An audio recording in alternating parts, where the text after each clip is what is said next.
গাজীপুরে মাদক বিরোধী বিশেষ অভিযানে ১৭ লাখ টাকার হেরোইন সহ একজনকে আটক করেছে র্যাব। সোমবার কালিয়াকৈর উপজেলার শফিপুর আনসার একাডেমির সামনে থেকে তাকে আটক করা হয়। এ সময় তার কাছ থেকে আরও একটি মোবাইল ফোন ও নগদ ১,০০০ টাকা উদ্ধার করা হয়। সোমবার বিকেলে বিষয়টি নিশ্চিত করেছেন গাজীপুর পোড়াবাড়ি ক্যাম্পের company commander lieutenant commander Mohammad Nafis bin Jamal. RAB আরও জানায়, আসামিকে আইনি ব্যবস্থা নেওয়ার জন্য কালিয়াকৈর থানা পুলিশের নিকট হস্তান্তর করা হয়েছে। জামায়াত প্রার্থীর মৃত্যুজনিত কারণে বাতিল হওয়া শেরপুর ৩ আসনের নির্বাচনে মনোনয়নপত্র দাখিল করেছেন জামায়াত মনোনীত প্রার্থী মাসুদুর রহমান মাসুদ। সোমবার মনোনয়নপত্র দাখিলের শেষ দিনে তিনি একমাত্র প্রার্থী হিসেবে জেলা রিটার্নিং অফিসার ও জেলা নির্বাচন কর্মকর্তা মোহাম্মদ জাহাঙ্গীর হোসেনের কাছে মনোনয়ন জমা দেন। এ সময় জেলা জামায়াতের আমির হাফিজুর রহমান, সহকারী সেক্রেটারি গোলাম কিবরিয়া, সাবেক সেক্রেটারি জাকারিয়া মোহাম্মদ আব্দুল বাতেন ও কর্মপরিষদ সদস্য আনোয়ার হোসেন সহ অন্যান্যরা উপস্থিত ছিলেন। এই নির্বাচনে বিএনপি প্রার্থী মাহমুদুল হক রুবেল সহ আগের বৈধ ৪ জন প্রার্থীকে নতুন করে মনোনয়নপত্র দাখিল করতে হবে না। খুলনায় দেশব্যাপী খাল খনন কর্মসূচির অংশ হিসেবে দিঘলিয়া ও টেরাখোদা উপজেলায় খাল খনন কার্যক্রমের আনুষ্ঠানিক উদ্বোধন করেছেন খুলনা ৪ আসনের সংসদ সদস্য ও বিএনপির তথ্য বিষয়ক সম্পাদক আজিজুল বারী হেলাল। সোমবার দিঘলিয়া ও টেরাখোদা উপজেলা প্রশাসনের উদ্যোগে এবং বাংলাদেশ কৃষি উন্নয়ন কর্পোরেশন প্রকল্পের আওতায় খাল খনন কার্যক্রম শুরু করা হয়। উদ্বোধনী অনুষ্ঠানে স্থানীয় জনপ্রতিনিধি, উপজেলা প্রশাসনের কর্মকর্তা, কৃষক প্রতিনিধি ও বিভিন্ন শ্রেণী পেশার মানুষ অংশ নেন। প্রধান অতিথির বক্তব্যে আজিজুল বারী হেলাল বলেন, জলাবদ্ধতা নিরসন ও কৃষি উৎপাদন বৃদ্ধির জন্য খাল পুনঃখনন অত্যন্ত জরুরি। দীর্ঘদিন ধরে খাল ভরাট ও অব্যবস্থাপনার কারণে পানি নিষ্কাশন বাধাগ্রস্ত হচ্ছিল। এই প্রকল্প বাস্তবায়নের মাধ্যমে স্থানীয় কৃষকরা সরাসরি উপকৃত হবেন এবং সেচ ব্যবস্থার উন্নয়ন ঘটবে। ময়মনসিংহের ভালুকায় নবনির্বাচিত সংসদ সদস্য ফখরুদ্দিন আহমেদ বাচ্চুকে সংবর্ধনা, ইফতার ও দোয়া মাহফিল অনুষ্ঠিত হয়েছে। সোমবার সন্ধ্যায় ভালুকা উপজেলার হবিরবাড়ি ইউনিয়ন বিএনপি ও সহযোগী সংগঠনের উদ্যোগে সোনার বাংলা উচ্চ বিদ্যালয় মাঠে সংবর্ধনা ও ইফতার মাহফিলের আয়োজন করা হয়। হবিরবাড়ি ইউনিয়ন বিএনপির সহসভাপতি আলাউদ্দিন মৃধার সভাপতিত্বে অনুষ্ঠানের প্রধান অতিথি ছিলেন নবনির্বাচিত সংসদ সদস্য ফখরুদ্দিন আহমেদ বাচ্চু। বিশেষ অতিথি ছিলেন ময়মনসিংহ দক্ষিণ জেলা বিএনপির সদস্য সচিব রুকনুজ্জামান সরকার রোকন, যুগ্ম আহ্বায়ক রুহুল আমিন মাসুদ, উপজেলা বিএনপির যুগ্ম আহ্বায়ক গোলজার হোসেন ও সাখাওয়াত হোসেন পাঠান সহ অন্যান্যরা। রমজানের শিক্ষা নিয়ে অন্যায় ও শোষণমুক্ত ইনসাফপূর্ণ সমাজ গড়ার আহ্বান জানিয়েছেন ব্রাহ্মণবাড়িয়া জেলা জামায়াতের আমির মোবারক হোসেন। সোমবার আশুগঞ্জ প্রেস ক্লাবে সাংবাদিকদের সম্মানে উপজেলা জামায়াতে ইসলামের আয়োজনে ইফতার মাহফিলের প্রধান অতিথির বক্তব্যে তিনি একথা বলেন। তিনি আরও বলেন, বাংলাদেশ জামায়াতে ইসলামী সবসময় সাংবাদিকদের স্বাধীনতা ও অধিকার প্রতিষ্ঠায় ইতিবাচক ভূমিকা রেখে আসছে। পাশাপাশি তাকওয়ার নীতি অবলম্বন করে বস্তুনিষ্ঠ সংবাদ পরিবেশনের মাধ্যমে সমাজের প্রকৃত চিত্র তুলে ধরার আহ্বান জানান। মোহাম্মদ শাহজাহান ভূঁইয়ার সভাপতিত্বে অনুষ্ঠানে বক্তব্য রাখেন সেলিম পারভেজ, মোহাম্মদ রুকনুদ্দিন ও জাহিদুল হক জাবেদ সহ অন্যান্যরা। বিচার সংস্কার, দুর্নীতি ও আধিপত্যবাদের বিরুদ্ধে সংগ্রাম নতুন করে শুরু করতে হবে জানিয়েছে জাতীয় নাগরিক পার্টির আহ্বায়ক ও ঢাকা ১১ আসনের সংসদ সদস্য নাহিদ ইসলাম। সোমবার সন্ধ্যায় চট্টগ্রাম এনসিপির উদ্যোগে ইফতার মাহফিলে প্রধান অতিথির বক্তব্যে তিনি একথা বলেন। আওয়ামী লীগের কার্যক্রম নিষিদ্ধ প্রসঙ্গে নাহিদ ইসলাম বলেন, এখনও ফেসিবাদী শক্তি পুরোপুরি বন্ধ হয়নি। এই বিষয়ে এনসিপির অবস্থান স্পষ্ট। এনসিপি এবং পতিত আওয়ামী লীগ একসঙ্গে চলতে পারে না।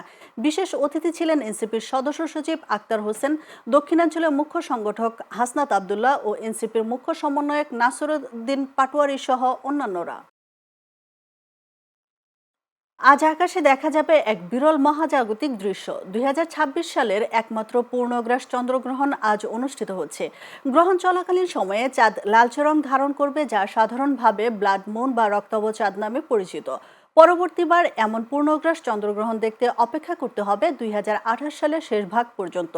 আইএসপিআর এর বিজ্ঞপ্তিতে জানানো হয়, বাংলাদেশে আজ দুপুর ২টা ৪২ মিনিট ৩৬ সেকেন্ডে চাঁদ উপচ্ছায়া প্রবেশের মাধ্যমে গ্রহণের প্রক্রিয়া শুরু হবে। পূর্ণগ্রহণ শুরু হবে বিকেল ৫টা ৩ মিনিট ৫৪ সেকেন্ডে এবং কেন্দ্রীয় গ্রহণ হবে বিকেল ৫টা ৩৩ মিনিট ৪২ সেকেন্ডে।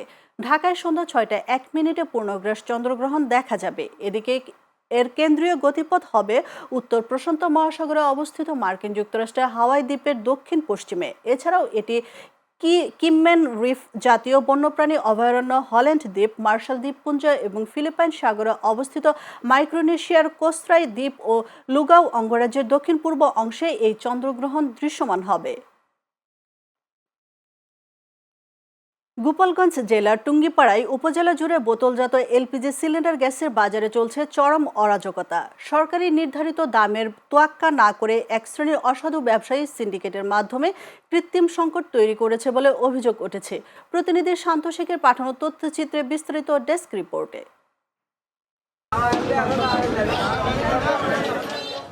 সরকার নির্ধারিত 12 কেজি ওজনের এলপিজি সিলিন্ডারের দাম নির্দিষ্ট থাকলেও টুঙ্গিপাড়ায় সেই গ্যাস বিক্রি হচ্ছে 2000 থেকে 2200 টাকায়। স্থানীয়দের অভিযোগ, দোকানে সিলিন্ডার মজুদ থাকলেও অপরিচিত ক্রেতাদের বলা হচ্ছে গ্যাস নেই, অথচ পরিচিত ব্যক্তি বা অতিরিক্ত টাকা দিলে দোকানের পেছন থেকে সহজেই বের করে দেয়া হচ্ছে সিলিন্ডার।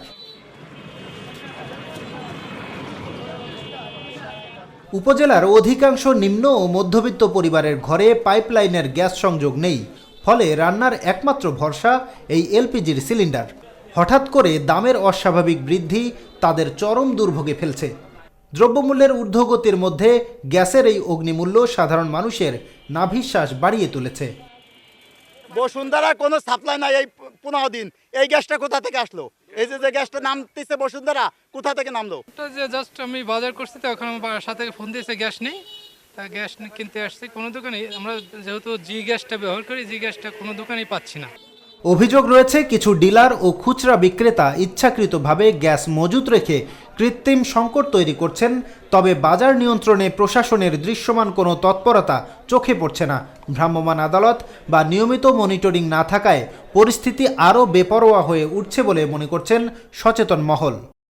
গ্যাস সংকট তৈরি করে আর কি এরকম বাজারে কৃত্রিম সংকট তৈরি করে দামটা বৃদ্ধি করা হচ্ছে আমার মনে হয়। 400 টাকা 500 টাকা গ্যাসে বেড়ে গেছে। এখন প্রত্যেকটা দোকানে গ্যাস মজুদ থাকা অবস্থা আমরা টাকায় গ্যাস পাচ্ছি না। যে দোকানে যাচ্ছি বলে গ্যাস পাই, অথচ প্রত্যেকটা দোকানে গ্যাস মজুদ রাখা।